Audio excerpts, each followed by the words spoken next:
All right, welcome to STAT1800. My name is Dr. Darbro. I've created all the instructional videos for the course, and so you're going to hear me a lot in the upcoming lessons.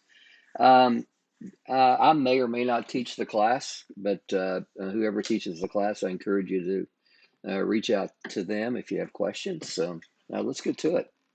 The purpose of this video is just to cover some definitions and vocabulary that we will use quite a bit. So, kind of setting a framework, if you will, to so we can communicate with each other about business statistics. So, an operational definition is statistics is just the science of collecting, analyzing, and interpreting data.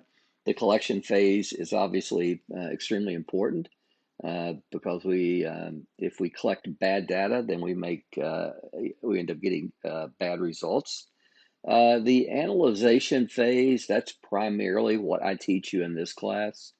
And then the interpretation, once we analyze the data, what do the results tell us about interpreting the data and making, potentially in a business application or business context, making improvements. So we're talking about data. Data is just facts, statistics, or items of information. And trust me, I'm not going to read all this to you, but there are going to be certain places where I will read to you. I always hate it when somebody reads a PowerPoint to me. So I provided a few scenarios there where we may collect data. I think the last one's kind of interesting because I am posting this, or actually creating this video in March 2022, and we are smack dab in the middle of the NCAA tournament. So I've always wondered with my statistics background, could I come up with this set of characteristics, maybe defense efficiency or free throw or, whatever, number of wins, conference, whatever. What characteristics may predict wins in the NCAA tournament? So anyway, data can take on a lot of different types of values. Now, something very important, well, it's all important, but this is extremely important, is to understand that our data may come from a population or a sample. Now, the population is just the entire group of subjects, elements, dogs, cats, trees, whatever it is that we are studying and collecting data about. Typically, our population is so large we can't collect data on every single subject in the population, so we depend on a sample. And a sample is just a subset of the population. Now, as we'll talk about later in the video, in this video, we typically seek out a random sample. So again, I'll talk about that just a little more later. So the primary goal of statistics is to analyze data from a sample to make a statement or estimate about a value from a population. So for example, I'm posting this video in 2022, as I just said. In 2024, we're going to we're going to have another presidential election. So people at before the election, they want to know which candidate is quote unquote winning. So the population would be all people who are likely to vote, and the population value would be of all those people, how many are going to vote for candidate B, how many are going to vote for candidate C, and so on. Well, we can't ask everyone in our population. So again, we would take a sample and analyze the sample to make that estimate. Now, I think now's as good a time as any to kind of pump the brakes and let you know how I hope you'll approach the class. I hope you'll approach it just like you would if you were in a face-to-face class. Take notes, get organized, get structured. Come to class in the online format. That is watching the instructional videos and utilizing the instructional resources that I provide in the class. So this is one of those things that should go in your notes with big old flashing neon lights around it because it's extremely important. Different types of variables that we run into. One type is called categorical. That's just where the variables take on categorical values, political affiliation, gender, favorite NCAA football team, eye color, things like that would be categorical. Numerical are, as you would expect, they're quantitative variables. And again, we call them variables because in statistics, we need variation. So, for example, circling back to the categorical variable, uh, if if I'm in a class where I have all one gender, then that variable is of no interest to me because it doesn't vary. It's just one gender, right? Um, so if I'm in a class where I'm analyzing height, and everyone in there is 5'7", it'd be kind of strange, but and odd and not likely. But let's just say, for the sake of this narrative, that everyone is 5'7", then the data of interest height is of no use to me because it doesn't vary. So that's the reason we call it variable. Numerical variables just take on measures that are counted or have a measured quantity. So we call a measured variable a numerical quantitative variable that arises from a counting process, discrete variable.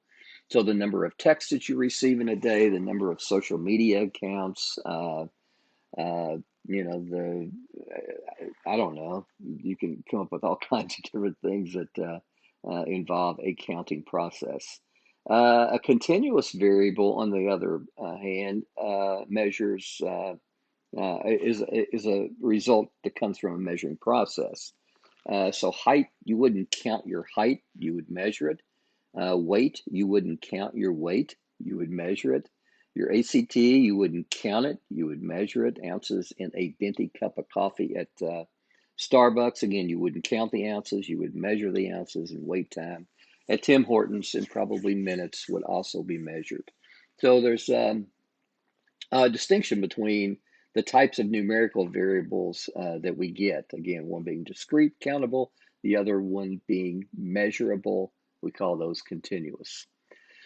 I have to be very careful. Sometimes numbers and categories actually meet. In other words, sometimes we express categorical responses with numbers, and we do that just for convenience in the spreadsheet. But again, don't be misled that just because you look at a spreadsheet and you see a bunch of numbers, it doesn't necessarily mean that the variable is quantitative. For example, for a Likert response from a survey, we see 1, 2, 3, 4, 5 used very often. But those really aren't numbers. They don't count anything. They don't stand for any measurement. They just stand for a placeholder for either, like strongly agree, disagree, and so on and so forth. Collecting data obviously is very critical.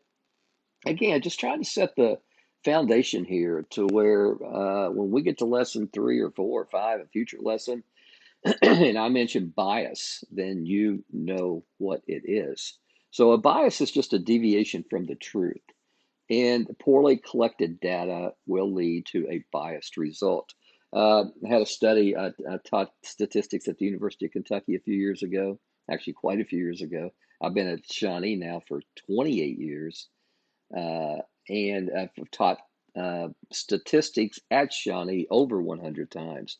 But before I came here, uh, actually, I was already here. I was teaching a part-time class at UK. We did a project, and I had a student who wanted to. Uh, that particular year, the University of Kentucky basketball team was in the Final Four, and she wanted to estimate the percentage of students at the University of Kentucky who watched the Final Four game.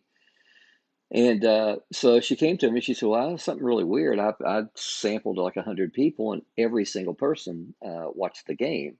Well, I found that pretty strange because even though basketball is really popular at the University of Kentucky, not everyone cares, right? Uh, so what she had done is she had gone on a Friday night or Saturday night to a local sports bar and taken her sample. Well, her data conclusion was completely meaningless because she had collected her data so inappropriately. What she should have done is just taken a random sample of students at UK, not students at UK who hang out in a sports bar and are more likely to have watched the game. So, final bullet, the most effective way to reduce bias is to collect a random sample.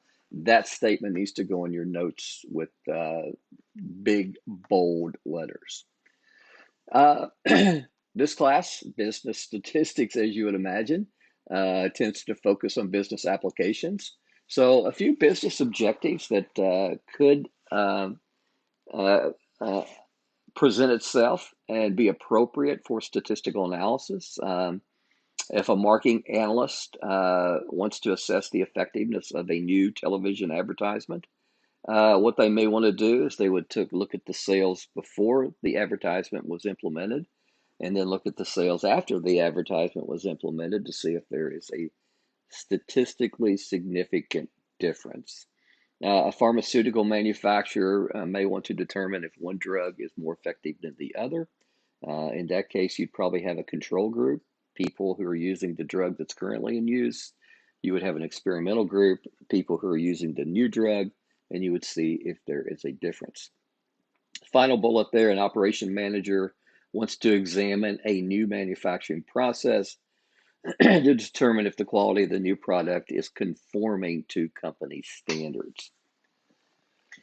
5 categories for studies. We have organizational, we have survey, we have business activities. I'm not going to read these to you, but you will notice that the second one and the fourth one are highlighted. They're bolded. That's the reason. The reason is I want to bring attention to that.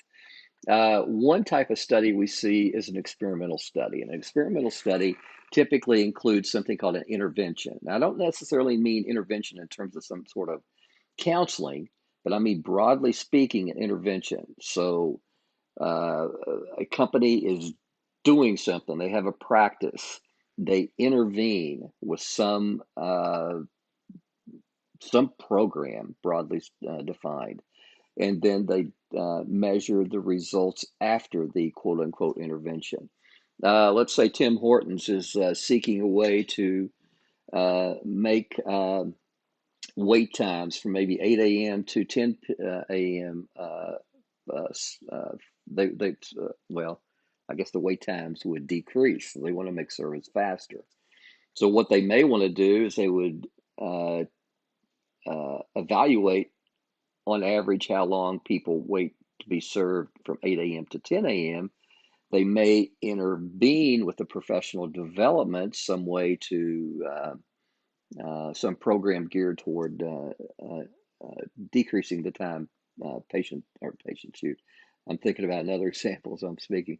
Thinking about the time that their customers wait, and then of course measuring the time after the intervention of professional development. An observational study, on the other hand, doesn't do anything. An observational study is kind of lazy.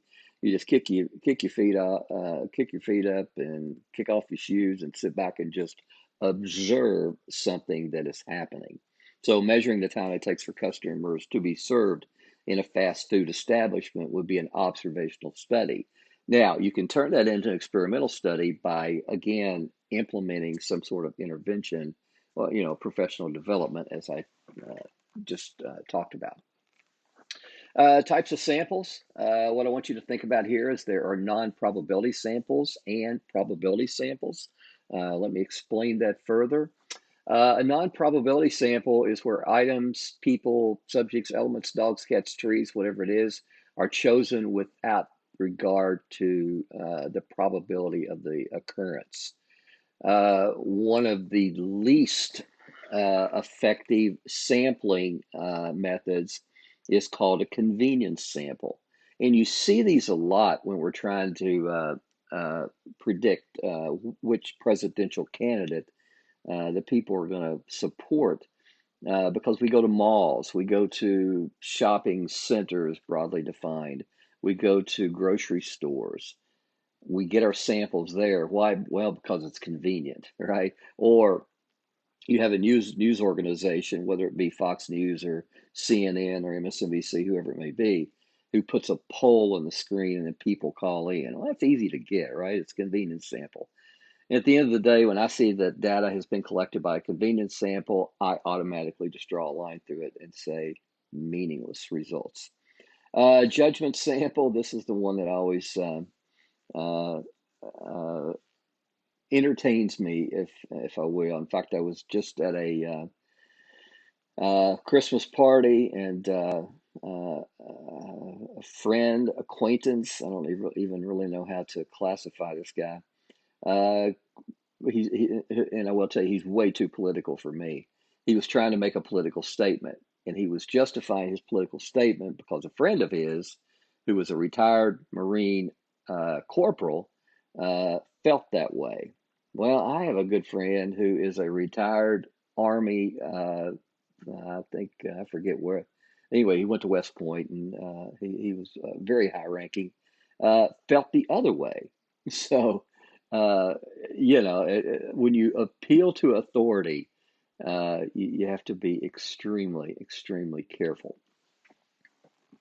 Probability sample. There are four different types: simple, random, systematic, stratified, and cluster. Let me give you examples of each of those. Simple random sample is where every item from our population has an equal chance of being selected, and is by far the most effective way to reduce bias deviation from the truth. A systematic sample. This is a little more complicated, but what you do is you decide on your sample size. Uh, and let's just say their sample size, we want 4 people. So we divide the total, and I'm bouncing this off of these values down here. So we take 40 individuals and we decide we want 4 in the end. So if we have 40 individuals and we want 4, we'll take 40 divided by 4 and we get 10. So each group will have 10 observations. And this actually looks like the way you have to stand when you're going through airport security, doesn't it? So anyway, sorry. So what you have there is you have 10, again, subjects selected. The next thing you'll do is you'll select a number at random. In this case, it looks like they selected 1, 2, 3, 4, 5, 6, 7. They selected the number 7 at random. So they'll go through and select the 7th person, the 7th person, the 7th person, and the 7th person um, as their sample. Now, caution, systematic sampling is a horrible process for any kind of machine production, if you will, because what you'll find is sometimes errors, defaults in the production process can be systematic. In other words, I've seen machines fail on like the 11th run consistently. Well, if you just happen to set up your systematic sample where you're choosing the 11th quote unquote individual, the 11th ball bearing, the 11th product, then you're going to get results that indicate that your manufacturing process is failing or producing default or faulty whatever it is, a widget, wheel bearing, whatever the product is. It's So again, systematic sampling, in my opinion, when you're analyzing the quality of a manufacturing process, is a horrible way to proceed. Stratified sampling is very similar, but in this situation, you divide your population into groups, and we just call those subgroups or strata. And each of these people in a strata have something in common. So what happens, this is commonly used when sampling population of voters. If you want to stratify uh, across racial or socioeconomic lines, let's just say that we want to uh, uh, get a population, a sample of voters, and our socioeconomic status are high, low, and middle. So that would have 3 subgroups: high, low, middle, and I would select a random sample from each. So in the end, I would combine all the samples from the subgroups to create my random sample. Cluster sampling, very related but different. A cluster is where we divide our population into different groups, if you will. Now, an example that I like to use here is think about if we wanted to examine uh, some measurement on high school seniors. Well, our clusters could be these high schools. So what I may do if I was wanted to examine this in the state of Ohio is I would have all these high schools that are my clusters. Well, I would randomly select, uh, maybe 3, 4, 5 high schools, and then dive into my high schools and select my sample from each of the high schools. Common application is selection exit polls. Instead of going to every polling station, people will choose, 3, 4, 5 exit polls and then sample people as they leave the poll to try to determine who they voted for. I always lie to them. So.